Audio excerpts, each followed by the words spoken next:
अच्छा सुनो, सब्सक्राइब करते वक्त ना घंटी बजा देना। बिस्मिल्लाहिर्रहमानिर्रहीम। अस्सलाम वालेकुम। मैं हूं सना और आप देख रहे हैं चैम्स एकेडमी जोन। और आज की इस वीडियो में हम second year mathematics chapter number 2 exercise number 2.4 start कर रहे हैं और 2.4 में क्वेश्चन नंबर 2 स्टार्ट कर रहे हैं। क्वेश्चन नंबर 1 इस वजह से नहीं कर रहे क्योंकि उसके अंदर सिंपल जो है हमें पॉइंट्स दिए हुए हैं और उसे हमें ग्राफ पे प्लॉट करना है, तो वो अभी हम नहीं करवा रहे आपको। ओके, तो क्वेश्चन नंबर 2 में देख लेते हैं हमें क्या कह रहे हैं। Find the equation of the locus of moving point such that, जो पहला पार्ट दिया हुआ है, the sum of its distance from the axis is always constant. ठीक है, तो अब हमें इसमें ये कह रहे हैं find the equation of the locus of moving point. यहाँ पर मूविंग पॉइंट से मतलब क्या है कि कोई पॉइंट जो है वो किसी प्लेन पर, प्लेन किसे बोलते हैं जिसके अंदर दो डायमेंशंस होती हैं। जैसे हम कार्टेशियन प्लेन बोलते हैं, तो कार्टेशियन प्लेन में क्या होता है, एक्स एक्सिस होता है और एक वाई एक्सिस होता है। तो हमेशा प्लेन जो होता है एक फ्लैट सरफेस होता है, उसके ऊपर दो डायमेंशंस होती हैं। ठीक है, टू डायमेंशंस होती हैं।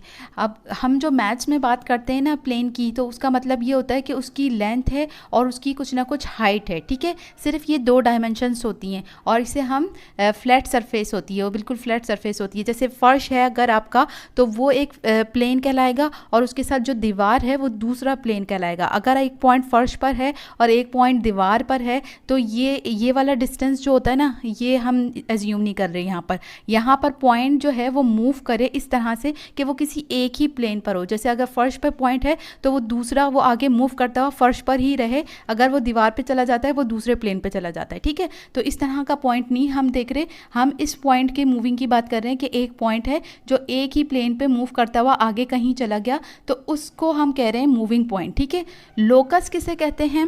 अच्छा, ये भी याद रखें कि पॉइंट की जो है वो कोई डायमेंशन नहीं होती। क्यों? क्योंकि जो पॉइंट होता है वो ना एक्स एक्सिस की तरफ मूव करता है, ना वाई एक्सिस में मूव करता है, ना एक्स में ना वाई में, वो सिर्फ एक जगह स्टिल रहता है। तो पॉइंट की कोई डायमेंशन नहीं होती, यानी ज़ीरो डायमेंशन होता है। जबकि अगर ये लाइन अगर हम ड्रॉ कर दें, इसने जो कवर किया डिस्टेंस, इसकी लाइन ड्रॉ कर दी, तो लाइन के जो होते हैं हमारे पास वन डायमेंशन होती है। लाइन जो भी होगी वो किसी एक डायमेंशन में होगी, या तो एक्स एक्सिस में होगी या फिर वाई एक्सिस में होगी। ठीक है ना, तो ये वन डायमेंशन होती है हमारे पास लाइन। और जो हमारे पास प्लेन होता है वो टू डायमेंशन होता है, जिसमें एक्स और वाई दो डायमेंशंस होती हैं। जबकि हमारे पास जो रियल लाइफ में हमारे पास जितनी भी चीज़ें होती हैं वो थ्री डायमेंशंस होती हैं। क्यों? क्योंकि देखें, इसकी देखें, ये फॉर एग्जांपल लेंथ है और ये इसकी हाइट है और इसकी जो है कुछ ना कुछ विड्थ है ना, मोटाई भी है कुछ ना कुछ। तो ये थ्री डायमेंशंस, जितनी भी चीज़ें आप देख लेंगे तो आपको थ्री डायमेंशंस मिलेंगी। ठीक, एक पॉइंट जो मूव करता करता यहाँ तक आ जाए। अच्छा, इसमें भी दो तरीके होते हैं कि लाइन हम दो तरीक़ों से ड्रॉ कर सकते हैं। किस तरीके से? दो तरीक़ों से कि अगर हम डिफरेंट पॉइंट्स जो हैं यूं यूं यूं डाल दें, ये बहुत सारे पॉइंट्स हैं, और फिर हम इसको ट्रेस कर लें। ये हमने इसको ट्रेस कर लिया तो ये एक लाइन बन गई, और एक ये पॉइंट है जो मूव करता हुआ आगे चला गया, यानी ये सिर्फ एक पॉइंट है, ये बहुत सारे पॉइंट से मिलकर ये लाइन बनी है। ये एक पॉइंट यहाँ था, अब ये यहाँ आ गया, तो अब हमने इसको जो मिलाया ना, तो ये पॉइंट जो है, ये पॉइंट सिर्फ एक पॉइंट जो मूव करता हुआ आगे जाएगा, उसको हम कहेंगे, उस पाथ को हम कहेंगे लोकस। लेकिन हर पॉइंट जो मूव करके आगे चला जाता है और उसके पाथ को हमने ट्रेस कर लिया, यानी उसका जो पाथ है, यानी उसने जो डिस्टेंस कवर किया है, उसको हम नहीं कहेंगे लोकस। क्यों नहीं कहेंगे? क्यों? क्योंकि हमें लोकस के लिए एक कंडीशन वो होती है, रिक्वायर्ड होती है कि हर वो पॉइंट जो मूव करके आगे गया है वो किसी ना किसी ज्योमेट्रिकल कंडीशन को सेटिस्फाई करेगा, तो वो हम लोकस कहेंगे उसके पाथ को, यानी उसने जो रास्ता कवर किया है उसको हम लोकस कहेंगे। ज्योमेट्रिकल कंडीशन किसे कह सकते हैं? हमने इस लाइन की एक ज्योमेट्रिकल कंडीशन ये एज्यूम कर ली कि x is equal to Y.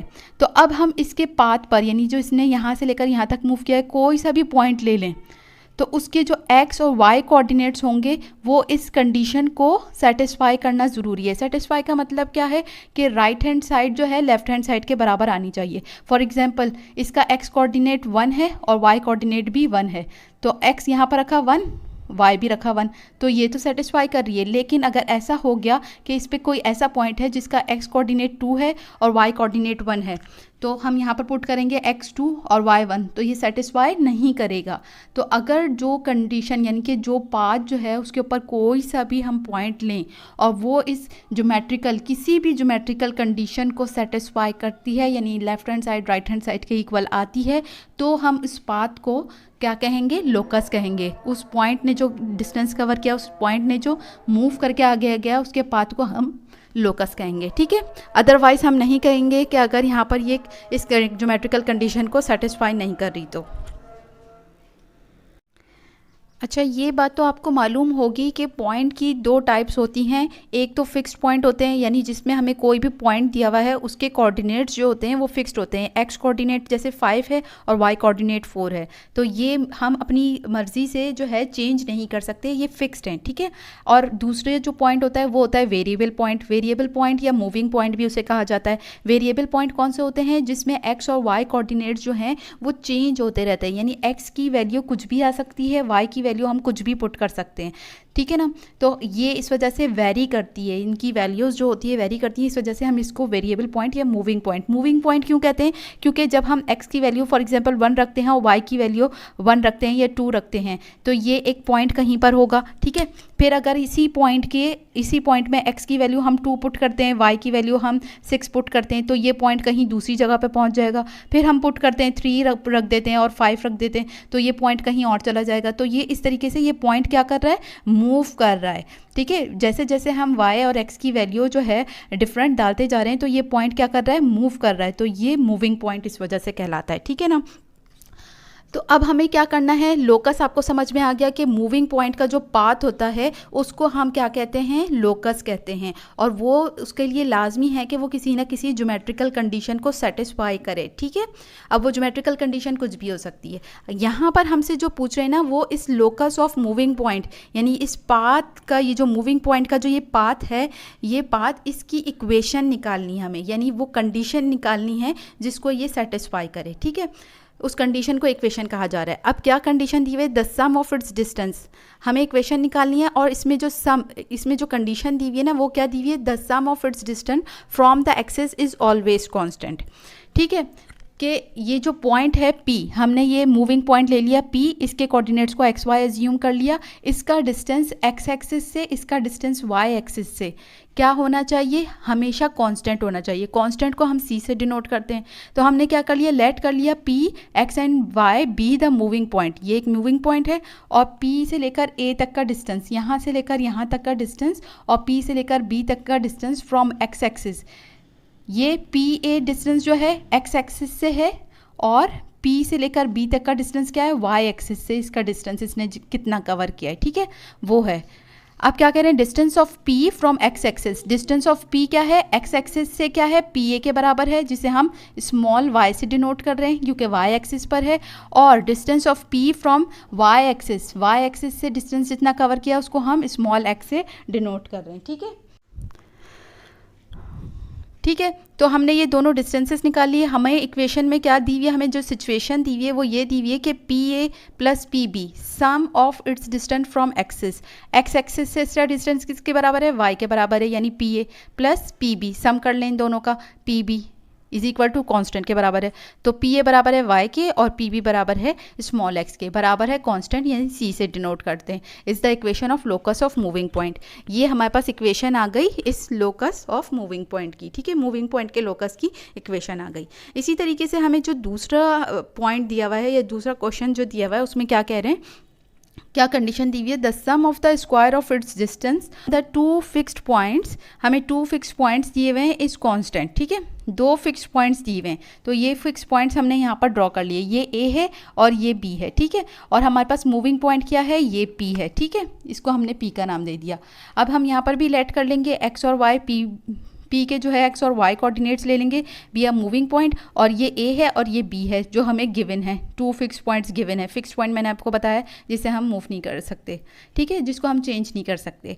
अब कंडीशन क्या कह रहे हैं, sum of the square of its distance from the 2 fix point, इस पॉइंट का डिस्टेंस इन दोनों पॉइंट से P से लेकर A तक, P से लेकर A तक का स्क्वायर लें और PB का स्क्वायर लें, वो बराबर होगा, इन दोनों का सम कर दें वो बराबर होगा कांस्टेंट के, कांस्टेंट को हम c से डिनोट करते हैं, ठीक है। अब हमें सिंपल ये करना है कि p a का डिस्टेंस यानी डिस्टेंस फार्मूला यूज़ करेंगे और p b का डिस्टेंस निकालना है, ठीक है। डिस्टेंस फार्मूला हमें पता है रूट x2 माइनस x1 का whole square plus y2 minus y1 का होल स्क्वायर। अब हमें देखें यहाँ पर स्क्वायर चाहिए ना, तो हम दोनों तरफ स्क्वायरिंग कर लेंगे, ठीक है। स्क्वायर रूट को कैंसिल कर देगा। अब हम स्क्वायर वाली वैल्यू निकालेंगे ना तो उसके ऊपर रूट नहीं होगा, तो पी ए का स्क्वायर निकाल रहे हैं तो इसमें p के कोऑर्डिनेट्स को x1 y1 लीजिए, a के कोऑर्डिनेट्स को x2 y2 लीजिए और यहाँ पर पुट कर दें x2 माइनस x1 का whole square y2 minus y1 का होल स्क्वायर कर देंगे। यहाँ पर a माइनस b का होल स्क्वायर का फॉर्मूला लग रहा है, ये लिखा हुआ a का स्क्वायर हो जाएगा minus 2ax plus X square और ये क्या हो जाएगा y स्क्वायर हो जाएगा, ठीक है। पी ए स्क्वायर की हमारे पास वैल्यू आ गई, इसी तरीके से पी बी स्क्वायर की वैल्यू निकाल लीजिए। p के कोऑर्डिनेट्स को x1 y1 लीजिए, b के कोऑर्डिनेट्स को x2 y2 लीजिए, ये क्या हो जाएगा x2 माइनस x1 का whole square plus y2 minus y1 का होल स्क्वायर। यहाँ से माइनस के साइन को कॉमन ले लीजिए, a प्लस एक्स का होल स्क्वायर। अब ये माइनस के ऊपर भी स्क्वायर है तो माइनस के ऊपर जब भी स्क्वायर होगा तो हमारे पास पॉजिटिव हो जाएगा, ठीक है। इसके ऊपर फॉर्मूला खुल जाएगा a प्लस बी का whole square, a square plus 2ax plus X square हो जाएगा और ये चीज़ जो होगी minus Y square plus Y square हो जाएगी। क्यों? क्योंकि माइनस के स्क्वायर के ऊपर इवन पावर आ गई है, ठीक है।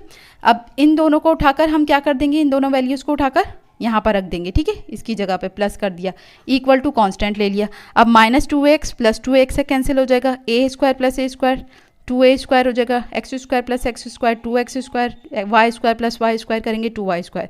2 को यहाँ से कॉमन ले लीजिए, X square plus Y square plus a square बराबर आ गया c के कांस्टेंट के, ठीक है। ये हमारे पास इक्वेशन आ गई लोकस ऑफ मूविंग पॉइंट।